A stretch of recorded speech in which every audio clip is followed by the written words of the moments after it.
Olha só, na última aula, vou tirar os comentários, tá? Porque eu me distraio. Que bom que vocês estão aqui. Bem, vamos lá. Então, na última aula, depois eu coloco os comentários de novo. Na última aula, a gente falou sobre o pecado original, né? E daí, obviamente, a doutrina do pecado original tem tudo a ver com o tema que a gente vai falar hoje, que é Jesus Cristo. Então, a gente vai falar, obviamente, um pouco sobre a encarnação, sobre o motivo pelo qual Cristo veio ao mundo, mas a gente vai falar especialmente da pessoa de Jesus. A gente vai tentar entender quem é Jesus enquanto pessoa, né? O quanto há de Deus em Jesus, o quanto há de homem em Jesus. Como que a natureza humana e divina de Jesus, elas conversam.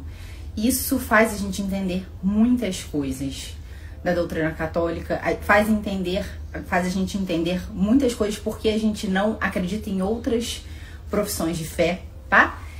Então é bom que nós católicos acreditemos, pelo menos conheçamos o que a gente acredita, porque Cristo é o centro da nossa fé. Então a gente precisa saber quem é essa pessoa na qual a gente fala, na qual a gente pede intercessão, pela qual a gente, através da qual a gente chega a Nosso Senhor, a Deus Pai, né? Enfim. Então, saber quem é Jesus é muito importante para que a gente possa se relacionar com Ele. Vocês concordam, né? E além disso, vai ser muito importante essa aula, porque à medida que eu ia preparando a aula, eu ia vendo assim o quanto a realidade da igreja enquanto entidade que nos ajuda, entidade viva, parte de Cristo, que nos ajuda a entender tanto a tradição católica quanto a própria Sagrada Escritura. E o quanto o magistério da igreja, os papas, os bispos, o quanto eles são importantes para definir exatamente a nossa fé. E essas definições não são meras definições dogmáticas que não têm fundamento nenhum e que não têm consequência nenhuma. Essas definições são definições que fazem com que a gente possa ter uma fé sólida e ela possa fazer sentido. Então a gente vai ver como essas heresias que foram sendo colocadas e obrigando a igreja a definir a sua doutrina, como que isso tem fundamento e não são coisas que são simplesmente faladas sem pé nem cabeça, tá? Então, me ajudou muito a valorizar muito a Santa Igreja, tá bom? Então, vamos lá. Então, o nosso primeiro ponto que a gente vai falar, então a gente vai falar sobre Jesus Cristo, a pessoa de Jesus Cristo. Não tem como a gente falar sobre a pessoa de Jesus Cristo sem a gente falar sobre a encarnação do Verbo, né? Então, a pessoa de Jesus Cristo, ela está intimamente relacionada com essa realidade da encarnação do Verbo. O Verbo, que é a segunda pessoa da Santíssima Trindade, que a gente viu na aula da Santíssima Trindade, né? Então, quando chegou a plenitude dos tempos, então Cristo veio ao mundo na plenitude dos tempos. Ele não veio ao mundo quando simplesmente por acaso, ele veio ao mundo quando ele tinha de fato que vir, no melhor momento, né, na melhor situação da humanidade, quando a humanidade estava melhor preparada para recebê-lo. Então Deus Pai enviou ao mundo o seu Filho e nasceu de uma mulher.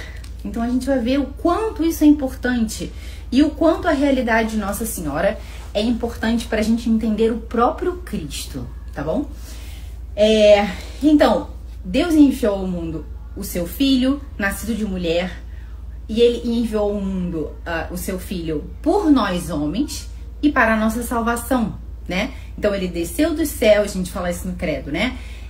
Encarnou pelo Espírito Santo no seio da Virgem Maria e se fez homem.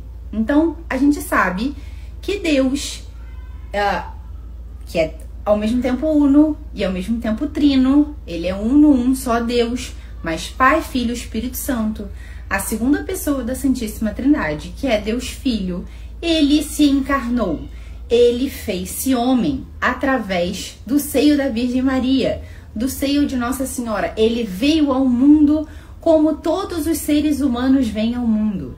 Ele vem ao mundo através do seio de uma mulher, né? E daí ele se fez homem.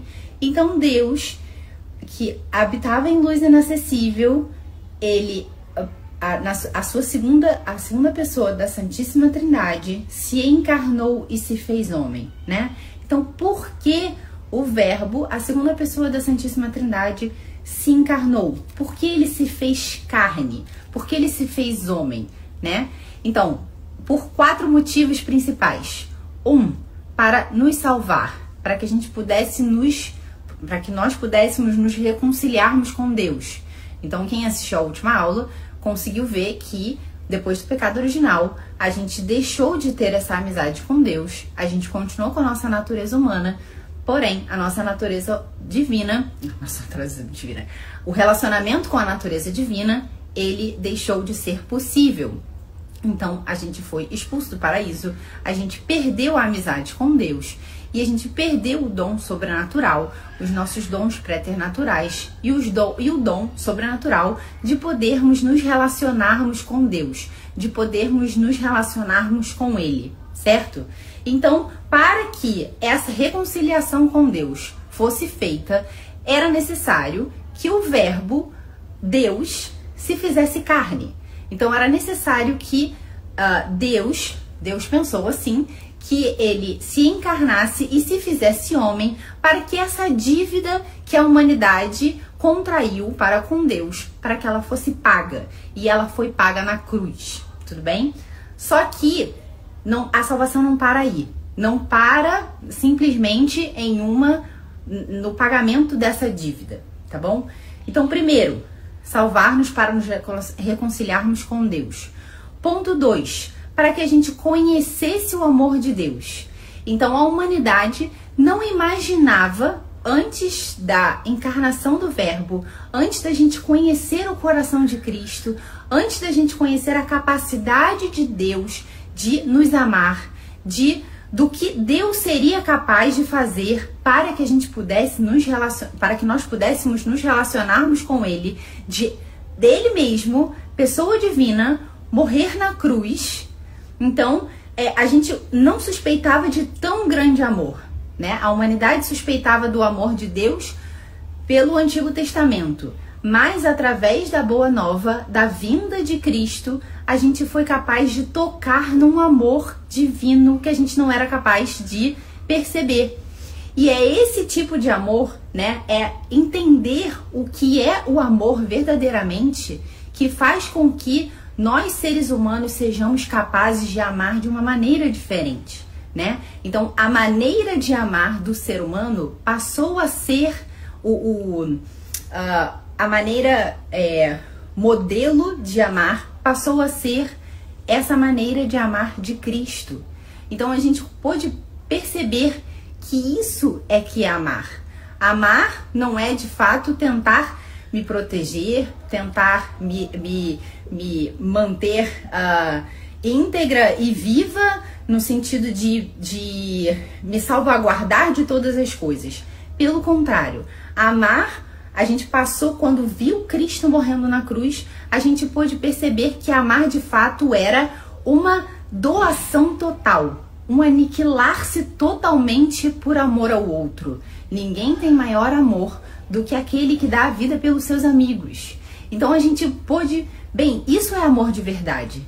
Então o amor cristão é um amor muito desconcertante, né? Então quando a gente é convidado pelo cristianismo, né, por Cristo, a amar de maneira total, a amar de maneira entregue, a amar de maneira a não reservar nada para nós, isso é muito desconcertante, porque a sensação que a gente tem é que se a gente não cuidar de nós, ninguém vai cuidar.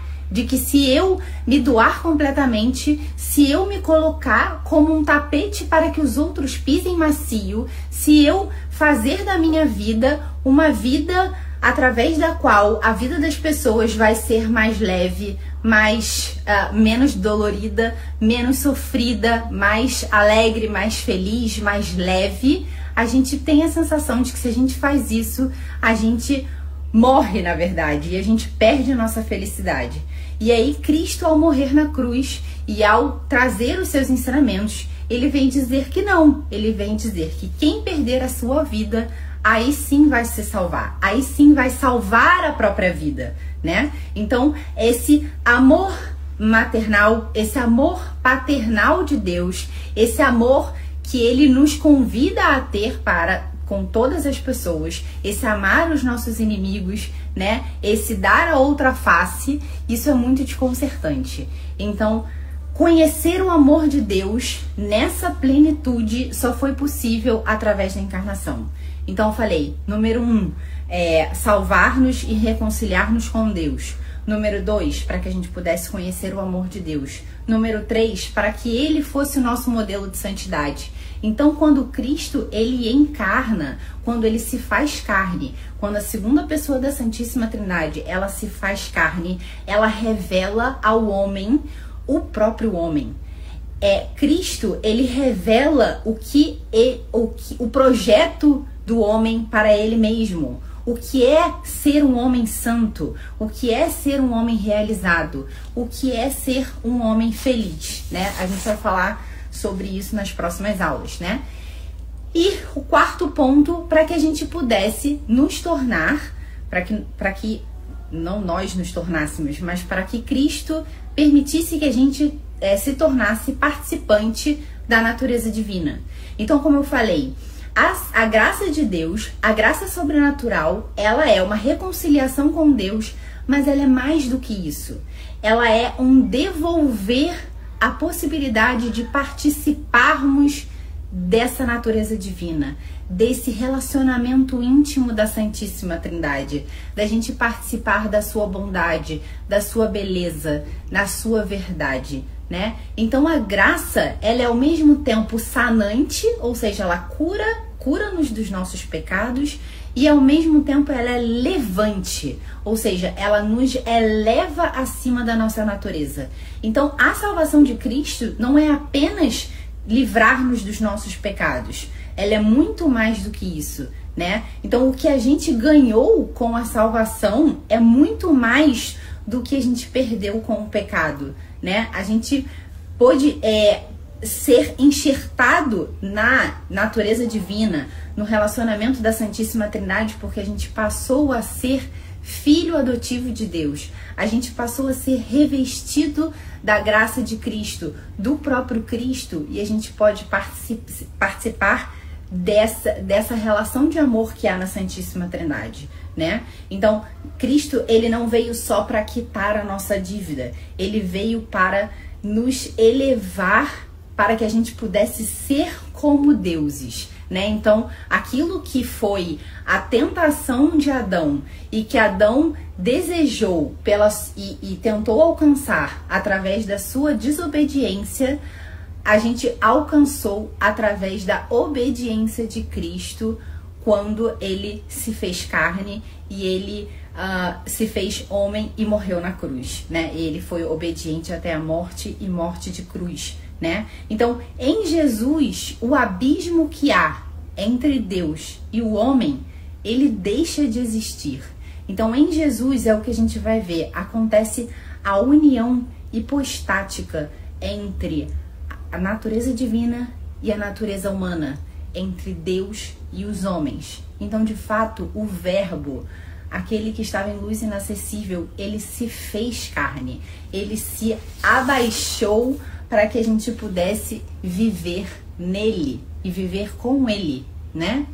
Então, em Cristo, e é isso que permite a nossa salvação, o homem permanece homem, Deus permanece Deus, e ao mesmo tempo há uma união entre o homem e Deus, né? Então, o que une a natureza humana de Jesus com a natureza divina de Jesus é a pessoa divina de Jesus. Eu vou explicar isso um pouquinho mais na frente, tá?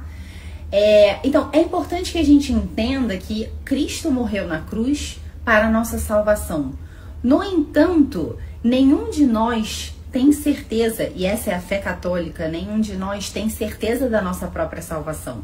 Porque a gente pode negar a Cristo, negar a salvação, até o último dia até o nosso último dia de vida, né? Então, Cristo de fato morreu na cruz. A gente tem a possibilidade de ser salvo e de participar dessa natureza divina. No entanto, a gente precisa que a nossa vontade esteja orientada para essa salvação.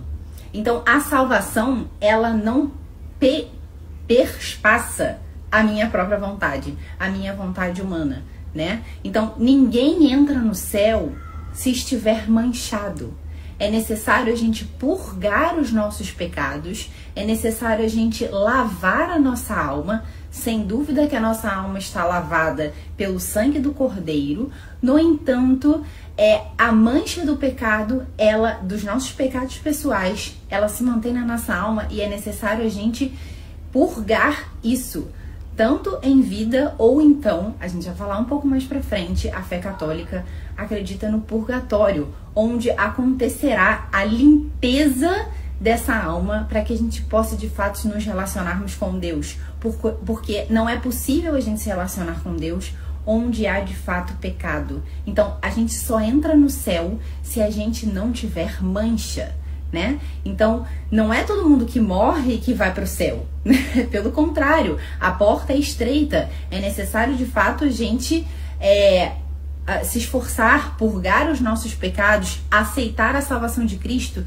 não apenas como uma ideia, mas como uma realidade na nossa vida e orientar a nossa vontade, a vontade de Deus para a nossa vida, né? Então, ao mesmo tempo que a salvação já na verdade, ela é um ainda não, né? Porque isso só acontece de fato com a nossa morte. Então, por isso a gente não pode dizer que nenhuma pessoa que está nessa vida é santo.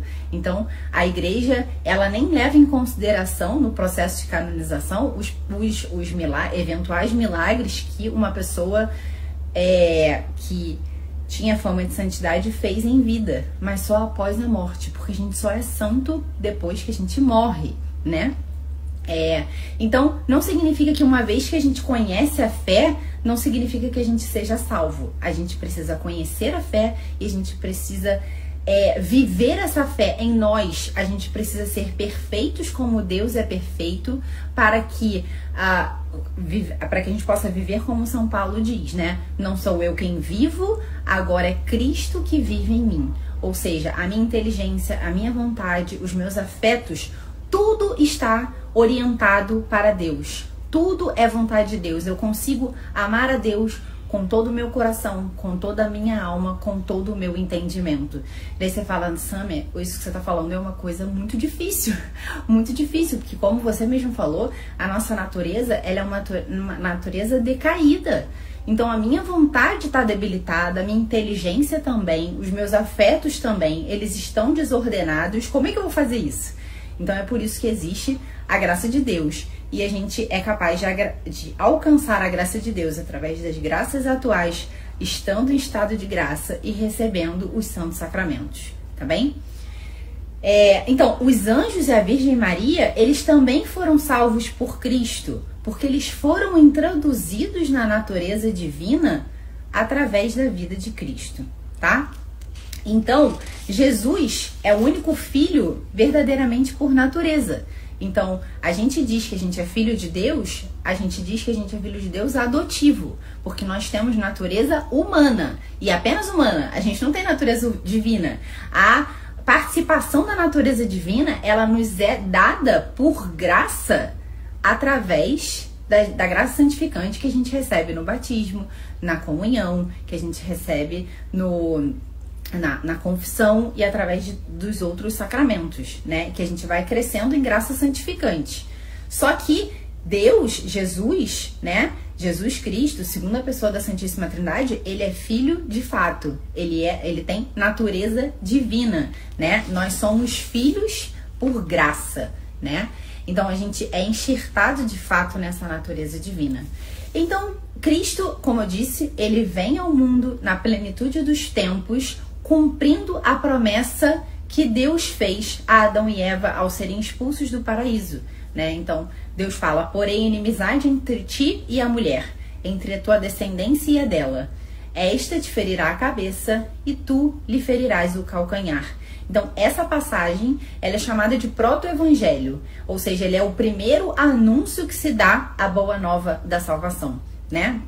Então, desde esse momento, o verbo se fez carne, até o momento em que se falou, até esse momento em que o verbo se fez carne, Deus foi preparando a humanidade para que pudesse acolher frutuosamente o seu Filho unigênito, ou seja, para que a gente pudesse acolher Cristo como verdadeiro Deus e verdadeiro homem, para que, chegada a plenitude dos tempos, a gente pudesse acolher da melhor maneira. Então, Deus escolheu o povo israelita, estabeleceu a aliança com ele, o formou progressivamente, intervindo na história, manifestando a ele, aos poucos, os seus desígnios divinos, através dos patriarcas, através dos profetas, até que chegasse a aliança definitiva, que é a vinda de Cristo, né? Então, com Cristo, há aliança definitiva. Então, há a plena e definitiva revelação de Deus através do Verbo encarnado, né? Então, a encarnação, portanto, ela tem origem no amor de Deus por nós, né? Então, Deus manifestou o seu amor, todo o apreço que ele tem pelo homem através da encarnação, dando o seu Filho único para que ele pudesse encarnar, morrer na cruz para a nossa salvação, né? Então, na encarnação, o próprio Deus se entrega aos homens para que a gente possa fazer parte da sua natureza divina, né? Então, isso aqui eu já falei com vocês. Então, Deus não vem ao mundo para condenar o mundo, mas para que o mundo possa ser salvo por ele. Então, Deus, Cristo, ele não vem ao mundo para nos dar uma série de regras e falar, então, agora, a partir de agora, vocês vão ser condenados por essas e essas coisas que vocês fizerem. Não, Cristo veio nos dar esperança. Como eu falei lá no início, ele veio mostrar ao homem aquilo ao qual ele foi chamado e a grandeza a qual ele tem. E que Deus, se fazendo homem, pode nos dar um modelo de como a gente deve agir, como a gente deve exercer a nossa humanidade de maneira orientada a esse relacionamento com Deus, né? Então, o Verbo encarnado, portanto, não é um mito, alguém que viveu na história, então, e que, tipo, fez uns milagres, umas coisas, né, e é uma ideia abstrata.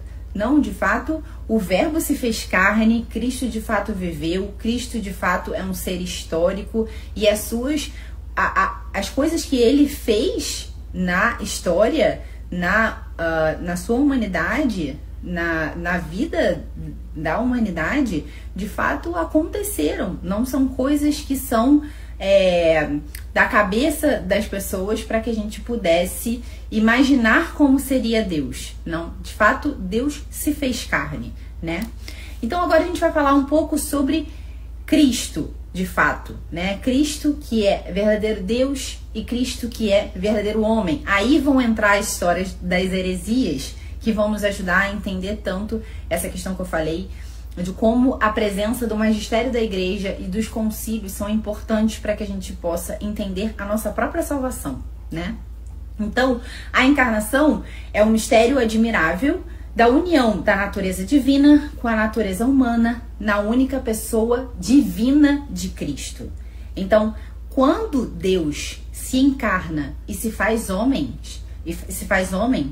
essa pessoa de Cristo é uma pessoa divina, que tem duas naturezas, a natureza humana e a natureza divina, né? Então, a gente não acredita que Cristo é em parte Deus e em parte homem, e nem que ele seja resultado de uma mescla confusa entre o divino e o humano. Justamente essas são heresias que a igreja veio combater. Então, o que a gente acredita? Que Cristo é verdadeiro Deus e verdadeiro homem, né? Então, como eu falei, cada vez que as heresias elas se colocam, ou seja, pessoas, e muitas vezes, e ouso dizer que eu acho que a maioria das vezes essas heresias vêm de dentro da própria igreja. Então, os próprios bispos e os próprios padres começam a pensar sobre verdades de fé e começam a, bem, eu acho que foi assim, eu acho que foi assado, eu acho que Cristo é isso, eu acho que Cristo é aquilo. E daí há um concílio, há uma reunião entre todos os bispos para que consiga se definir qual é a fé da igreja e essa fé se manter ao longo dos séculos. Mas essas definições, elas não são coisas que não são definições que já estão definidas desde o início do cristianismo. Não tem como ser assim, porque os questionamentos, as heresias, elas vêm a posteriori. Então a igreja precisa dar uma resposta. Bem, qual é a fé da igreja? Como é que a igreja vai fazer para expressar a verdade que é a verdade revelada, né? Então é justamente isso que acontece nos concílios, tá? Então a igreja, portanto, definiu através dos concílios de que Cristo é verdadeiro Deus e verdadeiro homem. Então já no primeiro século já havia uma heresia que dizia que Cristo era um simples homem, né? Ainda que fosse alguém muito santo. Acho que vocês já ouviram falar sobre isso hoje em dia. Então, já no primeiro século se dizia isso. Então, tipo, as pessoas não acham que isso é assim hoje porque o evangelho já passou há muito tempo, que tem muito tempo e a gente não tem como saber se de fato Cristo existiu.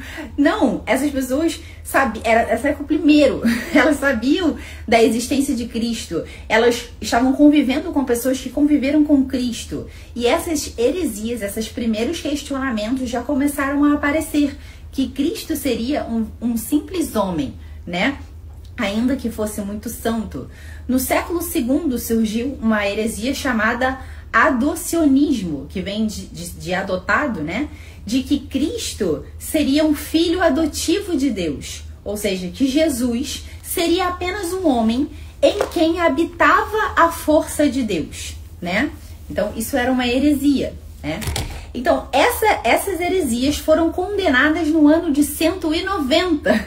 Então já no ano de 190 já existiam concílios, né? Então o Papa São Vítor já condenou essas heresias, e no concílio de Antioquia, em 268, pelo primeiro concílio de Constantinopla, né? Essas heresias já foram condenadas, né?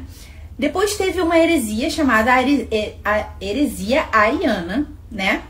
Que também negava que Jesus fosse verdadeiramente Deus, né? Então, essa heresia foi condenada pelo concílio de Niceia em 325. Então, foram coisas que a igreja já pensou lá desde o início. Em 325 já se foram definidas essas coisas importantes. Então isso não foi uma coisa que foi definida hoje, no século XX, depois de muito tempo, que as pessoas, então, agora eu acho que é assim, né?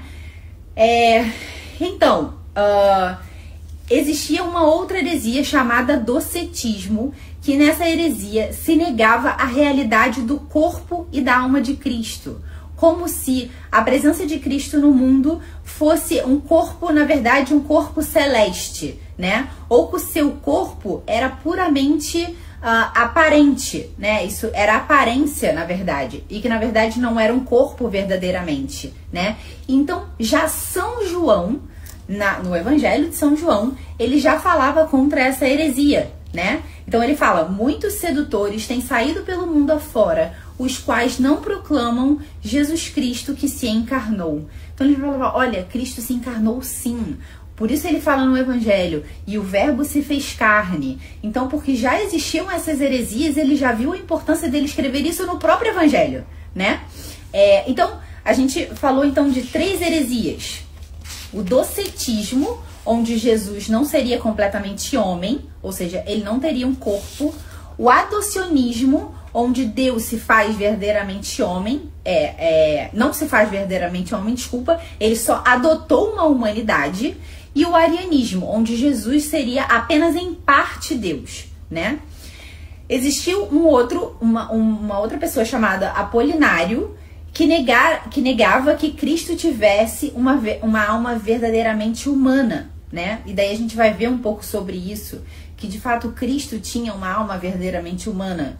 Então, nessa heresia se dizia que não, que Cristo não tinha uma alma humana. O que agia em Cristo era o próprio Deus. Ou seja, que o verbo desempenhava as funções de alma humana em Cristo, tá? Então, essa doutrina, ela supõe a negação da verdadeira humanidade de Cristo. Ou seja, para que alguém seja homem de fato, ele precisa ter corpo e alma. Então, se ele diz que não há alma, ele diz que Cristo de fato não era verdadeiramente Deus, né? E daí essa heresia já foi condenada também no primeiro concílio de Constantinopla, né? Então é importante que a gente tenha uma ideia que é bem forte, que é o que não foi assumido por Cristo não pode ser redimido. Então, se Cristo não tivesse assumido a nossa alma humana, ela não poderia ser salva. Se ele não tivesse assumido o nosso corpo, ele não poderia ser salvo. Se ele não tivesse assumido a nossa inteligência, ela não poderia ser salva. Se ele não tivesse assumido a nossa vontade, ela não poderia ser salva. Se Cristo não tivesse assumido uma vontade humana, eu nunca, com a minha vontade humana, poderia aceitar a salvação, né? Então, a natureza humana de Cristo, ela foi assumida e não aniquilada. Então, quando Cristo encarnou, ele encarnou numa natureza humana. E ele tinha, portanto, inteligência humana, vontade humana, corpo humano e alma humana, né? Isso tudo foi redimido por Cristo. Por isso, a nossa inteligência, a nossa vontade, o nosso corpo e a nossa alma podem ser redimidos por Cristo. Então, qual é a verdade de fé? É o que a gente chama de união hipostática. Ou seja, Cristo é uma pessoa divina e nele há duas naturezas, a natureza humana e a natureza divina, tá? Existiu uma heresia chamada nestoriana e essa heresia veio a partir de um bispo, se eu não me engano, em que ele achava que não se podia dizer que Jesus era filho, que Maria era mãe de Deus. Que não se poderia dizer isso.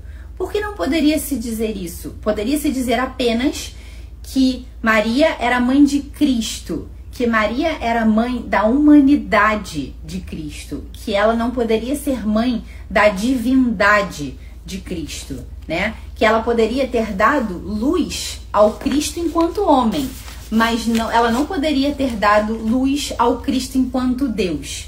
Acho que vocês também já ouviram falar sobre isso, né?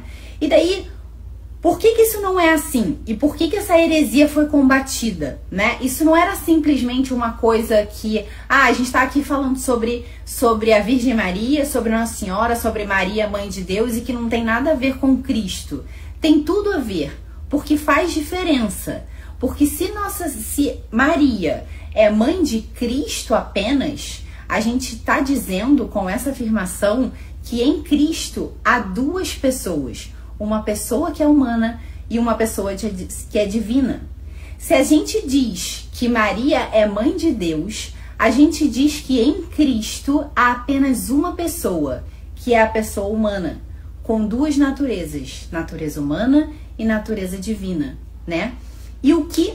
Aí daí a igreja precisa definir. Bem, o que a gente acredita? Qual é a fé católica? A fé católica é que Jesus é uma pessoa com duas naturezas, ou a fé católica diz que são duas pessoas e duas naturezas, né? Que a natureza humana e divina, que elas estão sobrepostas. Ou não, a natureza humana e divina, elas estão totalmente, intrinsecamente ligadas através da pessoa divina de Cristo. Então, no que a gente acredita? Por isso é necessário os concílios. Bem, a gente está diante de uma dúvida que obviamente que a Sagrada Escritura vai poder nos dizer muitas coisas, mas é necessário a gente definir isso. Eu não posso que eu não posso fazer com que cada fiel tenha a sua leitura em relação a isso. Porque é necessário que haja uma fé única. Porque essa fé, ela tem consequências. Ela tem consequências na salvação. Ela vai ter consequência nos próximos questionamentos que vierem. Então a gente precisa, a igreja precisa de fato, bem, qual é a fé católica? O que a gente acredita? O que a gente acredita que é Cristo? Que é o cerne da nossa fé, né? A gente acredita que Cristo tem duas pessoas e duas naturezas, que Cristo tem uma natureza e uma pessoa, que Cristo tem uma pessoa e duas naturezas. Então é necessário a gente definir, bem, qual é a fé católica? E por isso o questionamento dessa heresia nestoriana, ele tem tanto sentido, né? Para que a gente possa definir no que a igreja acredita e o que nós fiéis devemos acreditar, né? Vocês se lembram que na aula, acho que foi da Santíssima Trindade, a gente falou a diferença entre pessoa e natureza, né? Então, quando eu faço a pergunta quem é, a minha resposta é pessoa, tá? Quando eu falo quem é Sâmia? Quem é você? É Sâmia, né? O que é? É a natureza humana, né? Então, daí a gente falava, bem, o que é? Quem é? Daí a gente falava sobre Deus, né? Quem é? A gente falava é Deus, Pai, Filho e Espírito. Quem é, né? Então são três pessoas. O que é? É uma natureza divina. Então, como que a gente responde essas perguntas em Cristo, né? Quando a gente faz a pergunta, quem é Jesus? A gente responde, é a segunda pessoa da Santíssima Trindade. Então, Jesus é uma pessoa divina. Ele é uma pessoa. Ele não são duas pessoas, ele é apenas uma pessoa. Essa é a fé da igreja, que Jesus é a segunda pessoa da Santíssima Trindade, né? O que é? Ele é Deus e homem, verdadeiro Deus e verdadeiro homem. Então, qual é a fé da igreja? A fé da igreja é que Jesus tem duas naturezas e uma pessoa. A natureza humana e a natureza divina, elas convivem, elas estão totalmente fundidas e se relacionam na pessoa divina de Jesus, na segunda pessoa da Santíssima Trindade, na pessoa do Filho da Santíssima Trindade, certo? Então, a natureza humana e divina, elas não estão justapostas, não são duas naturezas que estão uma sobre a outra e tem duas pessoas, a pessoa humana de Cristo e a pessoa divina de Cristo. Não, Cristo é apenas uma pessoa, é a pessoa divina, né? Então, Cristo é a pessoa divina a segunda pessoa da Santíssima Trindade, que une a natureza divina e a natureza humana, né? Então, em Jesus não há uma pessoa humana, há apenas uma pessoa divina. Há sim a humanidade de Cristo, e a gente fala e venera a humanidade de Cristo. Só que não há pessoa humana, há apenas pessoa divina, né? Então, essa pessoa divina, segunda pessoa da Santíssima Trindade, ela assumiu a natureza humana perfeitamente, com seu corpo, com sua alma, inteligência e vontade, e os seus afetos, né? Então, acho que deu para entender. Então por o nestorianismo, o que ele dizia? Ele dizia que Jesus eram duas pessoas e duas naturezas. E por outro lado, só acabando esse ponto. Então, já que a igreja acredita que Cristo é apenas uma pessoa, quando eu digo que Maria é mãe de Cristo, ela é mãe de Cristo, homem, e mãe de Cristo Deus, porque é apenas uma pessoa. Ela é mãe da natureza humana e mãe da natureza divina. Sâmia, mas Cristo, a natureza divina já não existia? Sim, o que a gente disse é que ela encarnou, ela passou a fazer parte do tempo, ela passou a fazer parte da realidade temporal, certo? Só que ela é mãe de Jesus, e Jesus é verdadeiro Deus e verdadeiro homem. Por isso a gente pode dizer que Maria é mãe de Deus, né? E daí isso escandaliza muitas pessoas, mas isso está totalmente relacionado com a nossa fé católica, tá? Então, no Concílio de Éfeso, em 431, Então isso não é uma coisa nova na igreja. No século V já se colocou esse título de Maria como mãe de Deus. Então Maria é Theotokos, né? Não vou errar. Theotokos e não Christotokos. Por quê? Porque estamos diante de apenas uma pessoa com duas naturezas. Já repeti isso umas 400 vezes, né? Mas eu acho que deu para entender, né? Então, uma definição sobre Jesus foi feita a partir do título de Maria, né? Porque Maria é mãe de Deus e ali em Jesus se encontra apenas uma pessoa, a pessoa divina, né? Então, se ela é mãe de Deus, é porque aquele que nasceu dela não uma pessoa divina. Aquele que nasceu de Maria é uma pessoa divina.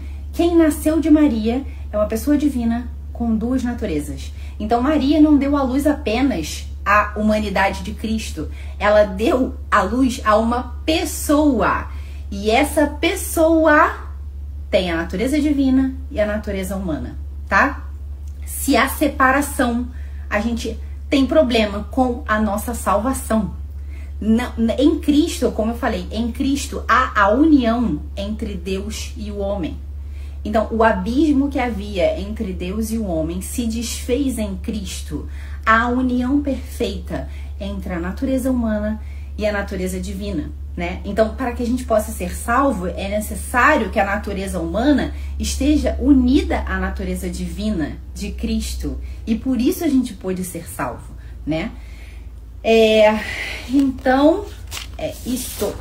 Então, por um lado, o nestorianismo dizia que eram duas naturezas e duas pessoas. Daí, no outro lado do pêndulo da heresia, tinha a heresia monofisita, que dizia que, não, Deus era... Então, tipo, já passou pro outro lado, né?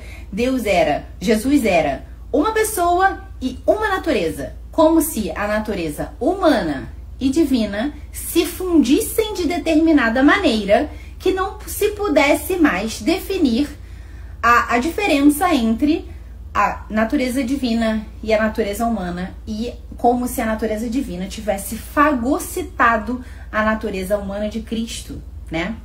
E daí a gente sabe que a natureza humana precisa se unir à natureza divina, mas ela permanece humana. Então, a natureza divina e humana de Cristo, elas são duas mesmos. E elas existem juntas, e uma se relacionando com a outra, só que uma não fagocita a outra. Uma não deixa de existir pela presença da outra, tá? Então, daí a gente fecha, né? Isso se fechou totalmente no concílio ecumênico da Calcedônia, em 451, pelo Papa São Leão Magno, que disse que Cristo é verdadeiro Deus, verdadeiro homem, verdadeira natureza humana, verdadeira natureza divina e uma pessoa divina, né? Então, só resumindo, ele fala: ensinamos unicamente a confessar um só e mesmo Filho, nosso Senhor Jesus Cristo, o mesmo perfeito em divindade e perfeito em humanidade, composto de alma racional e de corpo, porque ele é verdadeiramente homem, então ele tem alma e ele tem corpo, consubstancial ao Pai, porque ele é pessoa divina, segundo a divindade, e consubstancial a nós, ou seja, ele tem a mesma substância que nós, segundo a humanidade. Então Cristo é consubstancial ao Pai, e ele é consubstancial a nós, porque ele tem nós temos a mesma humanidade. Semelhante a nós em tudo, exceto no pecado. Então não havia pecado em Deus, em Cristo. Então, apesar de haver uma vontade humana e a vontade divina, a vontade humana estava totalmente submetida e ela estava orientada à vontade divina. Então a vontade humana, ela não fez algo que foi diferente do que queria a vontade divina, né? Então o que foi pensado divinamente por Cristo foi executado por ele enquanto homem, tá bom? Então, gerado do Pai antes de todos os séculos, Jesus, gerado do Pai antes de todos os séculos, segundo a divindade. E nesses últimos dias, para nós e para a nossa salvação, nascido da Virgem Maria, Mãe de Deus, segundo a humanidade. um só e mesmo Cristo, Senhor, Filho único, que devemos reconhecer em duas naturezas, sem confusão e sem mudança, ou seja, falando contra o monofisismo, sem divisão e separação, contra o nestorianismo. A diferença das naturezas não é de modo algum suprimida por sua união. Então a diferença entre a natureza divina, ela continua existindo e ela não é suprimida pela união da pessoa de Deus. Mas antes, as propriedades de cada uma são salvaguardadas e reunidas em uma só pessoa, em uma só hipóstase. Que é justamente isso, essa união hipostática, né? Então acho que ficou bem claro. Então agora a gente vai falar um pouquinho sobre a humanidade de Cristo Samentão. Se ele era uma pessoa divina, como que se dava a pessoa humana de Cristo? Como se dava a humanidade... A pessoa humana, desculpa. Como se dava a humanidade de Cristo, né? Como isso acontecia, né? Então, nessa união misteriosa da encarnação, a natureza humana não foi assumida... foi assumida e não aniquilada. Então, Cristo tinha natureza humana e essa natureza humana, ela acontecia, ela viveu no tempo. E a gente vai ver um pouco sobre isso, né? Então, Cristo tinha sim alma humana e ele tinha corpo, ele tinha inteligência e ele tinha vontade, como a alma de todas as pessoas. E ele tinha um corpo que se consumia no tempo, como de todos os seres humanos, que cresceu como um bebê, que nasceu, cresceu como um bebê, foi criança, adolescente e chegou na sua plenitude aos seus 30 anos, que foi quando ele começou a sua vida pública e que pôde morrer na cruz, certo? Então, como a gente falava, o que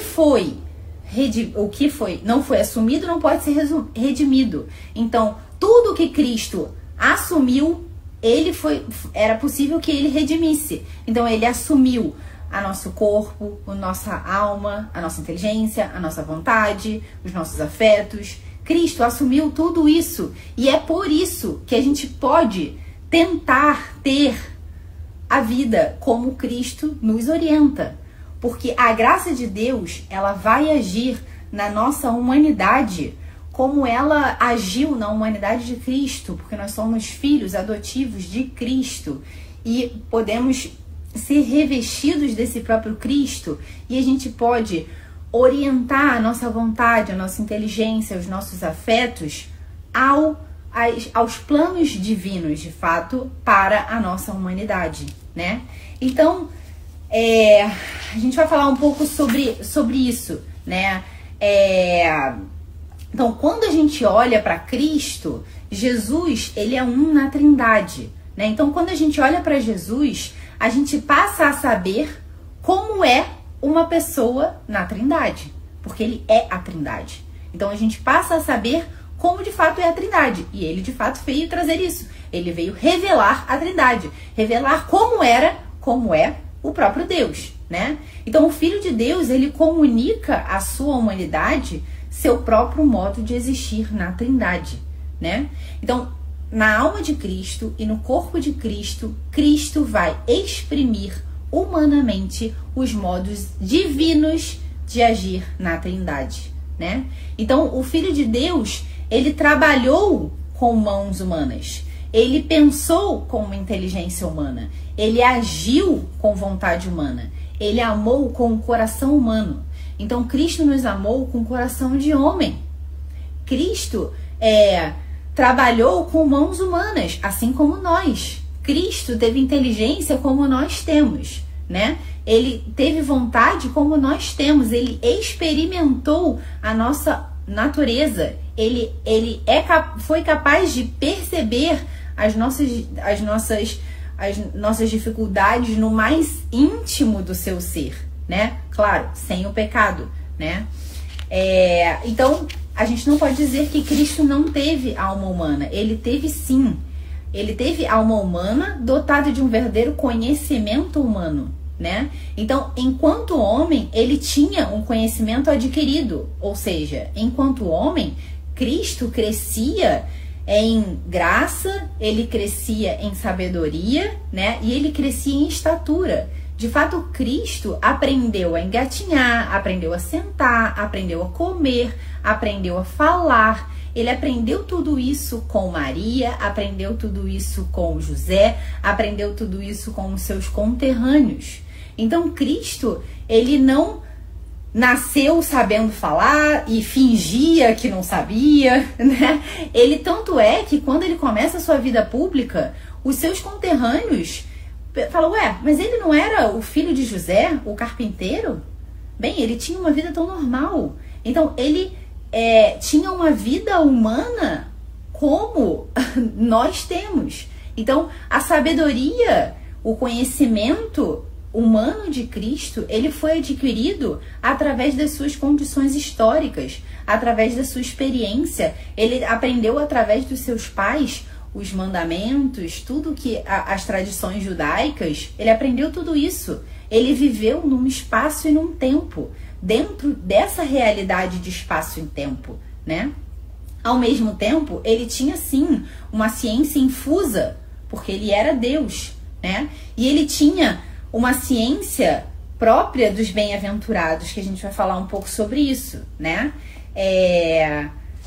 Então, é isso. Então, a ciência infusa, de fato, é aquele conhecimento que a gente não adquire diretamente pelo trabalho da razão, mas é infundido diretamente por Deus na inteligência humana. Isso, de fato, acontecia com Cristo, né? Mas ele cresceu, sim, em sabedoria, né? Humanamente, né?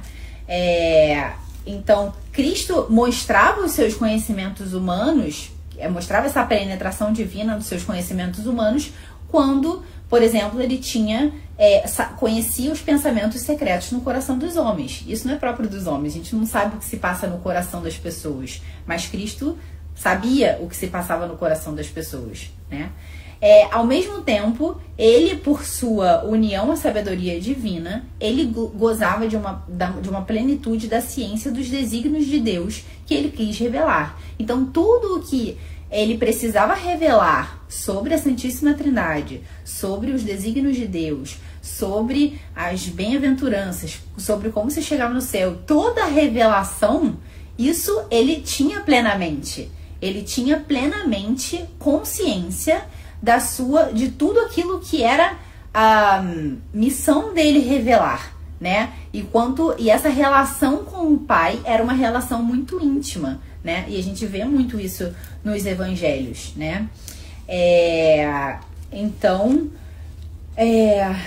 ele de fato era consciente de ser o Filho de Deus, consciente da sua missão salvífica, né?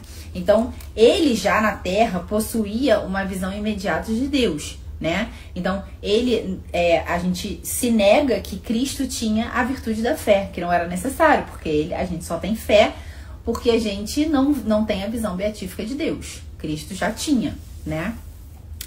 Então, em relação a essa questão da vontade humana e divina, na oração do horto a gente vê isso muito claramente, né? Que Cristo sofria humanamente, sabendo tudo que ele sofreria, né? Tudo que aconteceria com ele, mas ao mesmo tempo ele fala, né? Que não seja feita a minha vontade, mas a sua. Há sim duas vontades, né? Mas essa vontade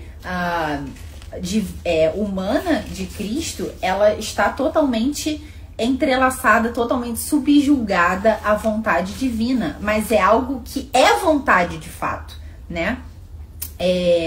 Então, a operação humana, como Cristo age no mundo, atua como um instrumento da operação divina, por exemplo, na questão dos milagres, né? Então, quando Cristo realiza milagres, né, está acontecendo ali algo divino na sua natureza humana, né? Então, tudo bem. Uma outra questão importante, que é sempre uma pergunta que se faz, é em relação à veneração das imagens, né? Veneração de ícones, que representam Cristo, né? De afrescos, ícones e baixos relevos que se representam Cristo, né? Então, sempre se colocou essa questão, né? Se pode ou não se pode fazer isso, né? Então, esse questionamento começou no século VIII. Isso já era uma prática antes do século VIII. E esse questionamento começou a se colocar no século VIII, né? E aí, o que a igreja falou sobre isso, né? Que, de fato, aqueles que costumavam se opor a acrescentar que Deus não tem limites e, portanto, ele não pode ser limitado num ícone, numa pintura, num afresco, né? Eles diziam, bem, de fato, Deus não pode ser limitado a traços, não pode ser circunscrito, né? Também teve um santo da igreja que dizia, bem, São João Damasceno, ele falava, ao mesmo tempo que isso é verdade, ao mesmo tempo, na própria encarnação, o verbo se circunscreveu, né? Ele passou a ter de fato uma face humana, ele passou de fato a existir no tempo, a existir de uma determinada maneira, ter um determinado jeito, ter uma cor de olho, uma cor de cabelo. Então, a própria encarnação, o próprio Deus se inscreveu dentro dessa realidade limitada, né? Então, o Catecismo da Igreja, ele ensina isso, né? Então, o verbo se fez carne e assumiu a nossa condição verdadeiramente humana, né? E o corpo de Cristo era delimitado, né? Ele tinha uma delimitação, né? Então, em razão disso, o rosto de Jesus pode sim ser desenhado. Então, no segundo concílio de Nicéia, no ano de 787, a igreja reconheceu como legítimo que ele fosse representado em imagens sacras, né? Então, de fato, Jesus, no Antigo Testamento, quando dizia-se lá que não podia idolatrar imagens, Deus não tinha um rosto. No Novo Testamento, ele passa sim a ter um rosto, né? E se passa através desses ícones. E, gente, vou ter que abrir uma nova live. Então, o que eu estava dizendo que no Antigo Testamento, de fato, Deus não tinha um rosto, Deus não tinha humanidade, um corpo de fato. E no Novo Testamento, isso de fato passa a acontecer, né? Então, o ser humano, né, ele de fato tem essa coisa sensitiva. A gente vê, a gente toca, a gente ouve. Por isso, na Igreja Católica, a gente tem a liturgia, né? A liturgia nos ajuda tanto a viver a nossa fé, né? Então, o ser humano é corpo e alma. Então, o quanto nos ajuda ver Cristo, né, desenhado, ainda que a gente saiba que não é ele verdadeiramente, né? Então, essa é uma representação de fato do divino, né? Então, de fato, a honra prestada a um ícone, a uma imagem, ela passa para o seu modelo original. Então, de fato, nós, quando prestamos culto a Cristo numa imagem, quando a gente vê uma imagem, a gente se emociona, a gente consegue de fato conversar melhor com Deus ali, a gente não está venerando aquela imagem, né? Essa honra prestada à imagem, ao ícone, ela passa para o modelo original, que é o próprio Cristo, que é o próprio Deus, né?